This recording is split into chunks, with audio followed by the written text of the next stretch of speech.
In this video, we'll introduce the I3C communication protocol and give a high-level overview of what it is and how it works. I3C is a new serial communication protocol developed by the MIPI Alliance. It offers a much higher clock speed than I2C, while also supporting many new features and options for developers. Like I2C, I3C can be implemented as a two-wire bus, although there are notable electrical changes between the buses. Since I3C has a similar structure to I2C, it can operate in a legacy mode with I2C targets. The most significant difference between I2C and I3C is bus speed. I2C is usually run at 100 kHz, 400 kHz, or 1 MHz, whereas I3C can reach clock speeds of up to 12.5 MHz. This increase in speed is primarily due to the use of push-pull output drivers in I3C implementations. Depending on the bus state, I3C switches between open drain and push-pull drivers. Open drain mode is used during initial addressing or arbitration, where multiple targets may assert at the same time. Push-pull mode is used when communication is unidirectional, meaning when only one device is communicating at a time. Unlike I2C, I3C does not require external pull-up resistors. These resistors are provided by the main controller on the bus. Another difference between the protocols is the operating voltage. I2C can be used across a wide operating range. Although 3.3 volt and 5 volt operation are the most common, 1.8 and other voltage levels are sometimes used in I2C implementations. While I3C allows the use of other operating voltages, it is primarily intended to be used at low operating voltages. The specification targets 1.2, 1.8, and 3.3 volt operation. Next, let's look at how addressing works in I3C. I2C can support 7-bit and 10-bit addressing of target devices. I3C only supports 7-bit addressing. However, I3C uses dynamic addressing, which means that the current controller assigns the target addresses to prevent address collisions.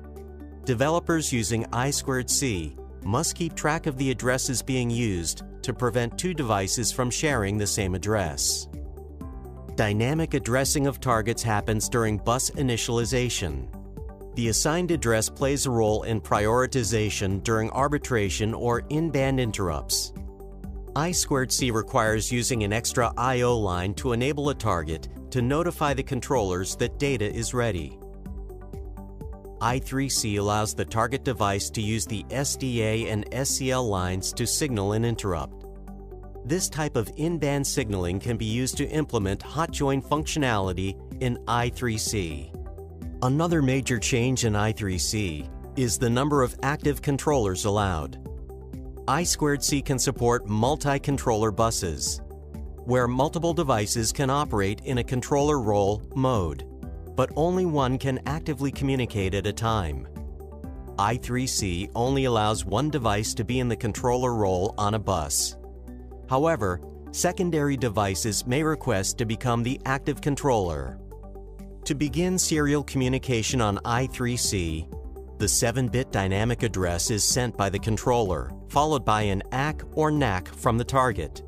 During data transfer, I3C uses 9-bit serial transfers like I2C does.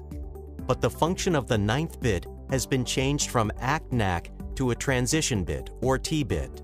The T-bit has two functions. When the controller is writing to a target, the T-bit is an odd parity bit of the data byte sent. When a controller is reading from a target, the T-bit is used as an end-of-data flag. The controller or the target can assert the T-bit to indicate that the transfer is done or no more data remains. Since I3C is very similarly structured to I2C, it can operate in a legacy mode for I2C targets in certain scenarios. Any I2C targets on the bus must use 7-bit addressing without clock stretching. It is recommended that I2C targets also contain 50 nanosecond input filters to filter out I3C traffic. Another crucial change with I3C is that clock stretching is typically not used. I2C uses clock stretching to give target devices more time to process before returning data. With I3C, the clock is only driven by the active controller.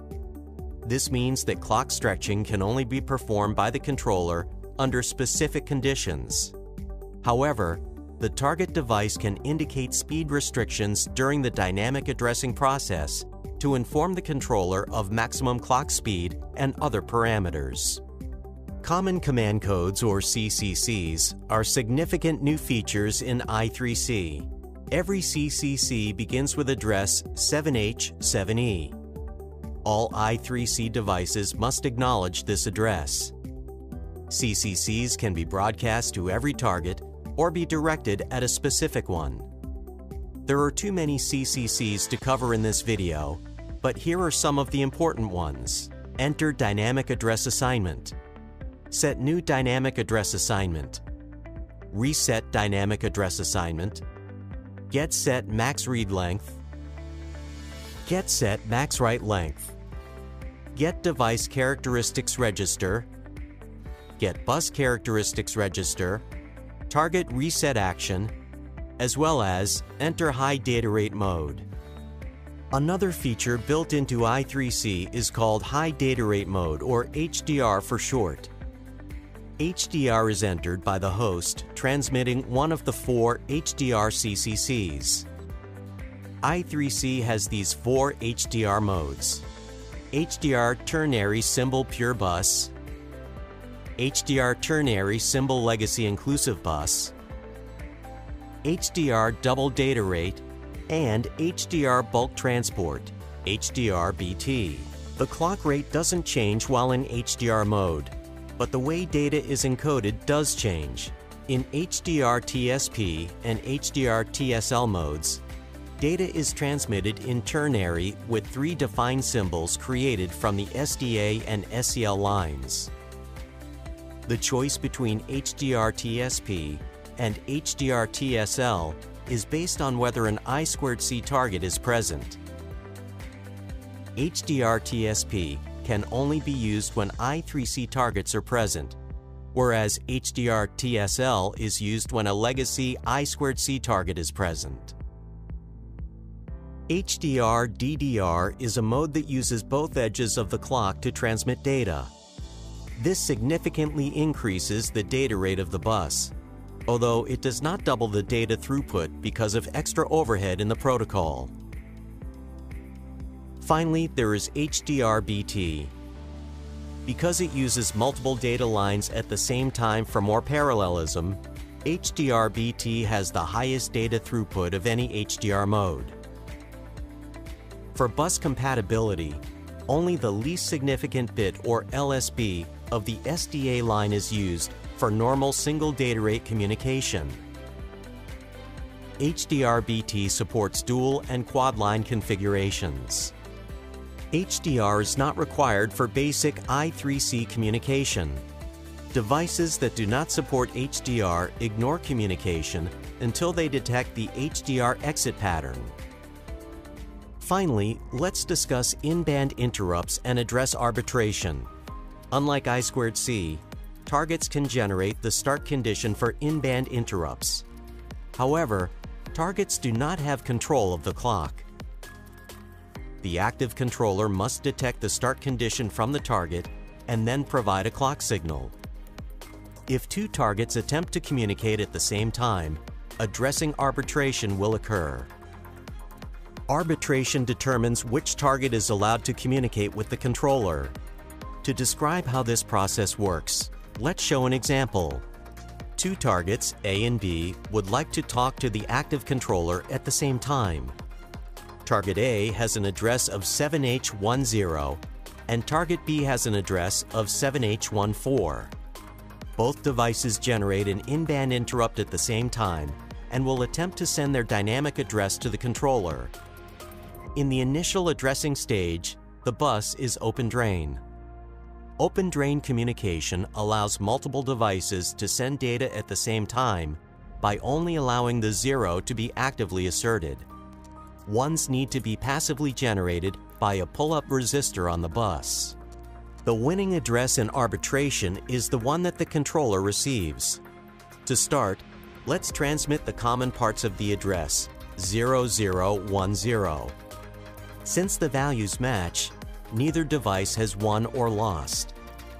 But at the next bit, device A will assert 0, while device B will passively send 1. In this scenario, the controller sees the actively asserted 0, not the 1. Having lost arbitration, device B automatically yields and stops transmitting. As a rule, the lower the address is, the higher the priority in I3C during arbitration. This concludes our introduction to I3C. We encourage you to visit the MIPI Alliance homepage and download the latest version of the specification to learn more about this protocol. Use the link that we have provided in the video description. As always, please like and subscribe for more content.